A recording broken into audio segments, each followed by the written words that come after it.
I'd like to go over a few things regarding Google Calendar today. You can see I have the Google Calendar up in front of me. How to get there is make sure that when you go to your search and you go to google.com that you're able to sign in the right hand corner. This will allow you to access all the different Google apps that the district has available, and when you click on Calendar, a new window should pop up and give you a calendar here. There's really two parts to the calendar to take a look at in terms of where they're located. Over on the left-hand side here, we have My Calendars. There's two arrows here. Let's first click on the arrow on the left, and you'll see these are different calendars in which I have access to edit information. With your school district of Waukesha Google Apps account, you should have a name under yours that's available for your calendar. Anybody else that's shared a calendar with you that allows you to create and manage and edit tasks will be here. Other calendars are ones that are created in which you do not have those abilities to be able to have access to. So for example, we have the North Faculty Staff calendar here. When I click on it, it pops up, and you get these different things that have been added by the office and the administration. You can see these, but you cannot edit or modify them. Contrastly, if I were to click on My Calendar here in this little box, My Calendar would pop up, and those are the different things that you would have access to for your own calendar. But that is the great part about Google Calendar. I can either see none of them, or I can see all of these different calendars that are a part of what's happening. And so if you have a calendar, for example, here I have a colleague's calendar for AP US History that I help him with. If I click on that, and it goes away. If I want the observation cycle for the instructional coaching in the building, if I click on that, it goes away. And so for the most part, for me, I have my calendar up and the North Faculty Staff calendar up for me to be able to see. What if I want to add an event? Okay, well, let's add an event for Friday, and at noon I want to create an event. I put my mouse right here on this line, and I click, hold, and drag down. It'll default to be half-hour increments. Okay, and so this is going to be our test. So I can type in here test. Okay, now if you click enter, it'll automatically create it on the default calendar that you have right here. Okay, but you might not want to have it under that calendar. So when you click the drop arrow right here, it's going to give you the different calendars in which you can add events. Okay, so we have the observation cycle. I have access to add events under SDW Instructional Tech. But let's say I just want to add it to my own. These would be, of course, the calendars that you also have all the way over here. Okay, depending on your settings. Okay, so I'm going to create that event. All right, it shows up in my calendar. It's under Dale Van Kuren, but something changes. Maybe it's not actually 12. Maybe it's 12:15. Okay, when I want to go in here, I click on Test, which will bring up a whole new window with lots of different possibilities. This will give us a time to, let's say it is at 12:15. If I go over here and I click here, and I just want to type in 15, and I want to go at quarter parts of the hour, I can do that. You can see it defaults to an hour, but when I click here, I can go down, and maybe it's just a 30-minute appointment, or maybe I want to go in here and I can just automatically put in 12:35. Okay, it's very customizable. You can put where.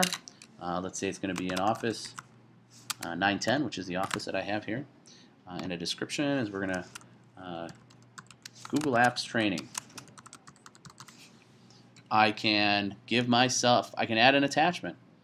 For example, let's say we were going to have a document, a rubric on how we're going to conduct our training. I could add an attachment here. You can have a reminder pop up in your email. You can change the event color. It's going to default to the calendar, which you've already chosen. So a caution here with this one. If I would like to add somebody here. Now, let's say I want to add Amy, but anybody that just pops up in our database, I add Amy because we share an office. If I click on Amy, she's going to be added as a guest. Okay, and what will happen is she'll get an email from me that says Dale Van Kuren would like you to come to this event, this test event. Okay, she can make sure that she accepts that, and I'll see that she's coming. Okay, it also gives your guest the ability here to invite others, to modify, to see the guest list, all of course customizable for you. Here's the kicker here. You're going to have to click Save. Okay, you can go back to the calendar and it won't save anything. You could click Discharge. You can click Delete. Certainly there are more actions here. You can change owner, all these different things, but I want to save it. When I click to save, it says, would you like to send your invitations to your guests? I'm going to click Don't Save because I don't want Amy to think I'm going crazy here, but that's what will happen. You'll see it pops up as 12:15. Okay, that's within your own calendar. Okay, and you can keep a calendar here on Google Calendar, and it's a great way to stay organized. If you had an old date book that you used at some point, this would be a good way to replace that date book and have this available on any computer in which you can sign in to your district Google app account. What happens though is invariably we get calendars that make sure maybe you want to share your calendar. So if I go into my calendar, I want to see the settings. If I click on this arrow over here, this drop arrow here, it's going to give me all of these different settings. First, let's go to Share Calendar. And let's say I'm team teaching, or I'm working with special ed, or whatever. You want to share this with other individuals. Okay, and so if I do that, and again I'll use Amy as default because we share an office.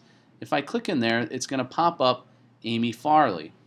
Now this is where the permission settings are important. There are several different things that you can do here.